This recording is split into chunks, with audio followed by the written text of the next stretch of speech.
So I just wanted to give a little demo of how we bend tubes here. So this is the one I did last night. What's interesting about this bar is that you can see it bends. It has a 22-degree bend in, and then over here it has an 80-degree bend down. So it's a compound bend. So it's, you only have one tube. These bars they're not real cheap. So you don't want to screw up. You want to measure twice and bend once.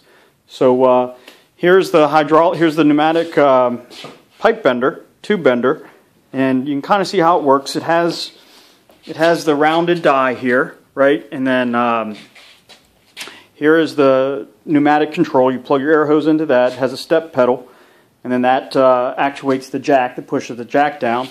So when that die comes down, it pulls that whole tube and bottom die forward, and then it puts the bend in it. You can see I've already made the 22.5-degree bend here for the other side, so now I'm doing the 80-degree bend down. So this is down here. You can see I've got my Harbor Freight digital angle finder, so I'm going by that. Right now it's at 40 degrees, so I want to take this up a little bit further. You can see how it's bending. I'm going to come down here and check the angle, and it's at 54 degrees. A funny story about this is that my garage is sloped at 3 degrees, and then that's where it shows itself here. So in actuality, that bend is really closer to 75 or 76 degrees on the bar going down.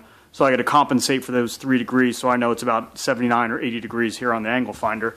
So right now that's only 54 degrees, so I want to bend some more and check it. And it doesn't take much to change it, so just that little bit changed it from 54 degrees to 62 degrees. So I want to keep going. I'm going to stop it right around 70 degrees and check that. So it's at 69.5 degrees right now, so I'm going to take it off here. I'm going to release the die. So you can kind of see how this is a little bit cumbersome here. It works well, but this unit's cumbersome. It gets all attached together. So I'll take the angle finder off, take the pin out, and then it drops down. So what are we left with here? So you can see the bend, the top bend. So I'll come over here and take a trial fit on the car, and hopefully we're somewhat close. I know we got to go another 10 degrees or so, but so here it is, sleeving it on that,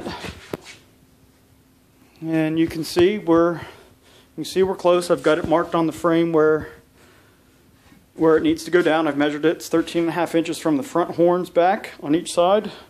So that's how you kind of make a race car. So we'll finish bending it. Then I got to come in here and cut it off at the right angle to equal the frame, and then weld it in place. So it's a little bit of race car building 101.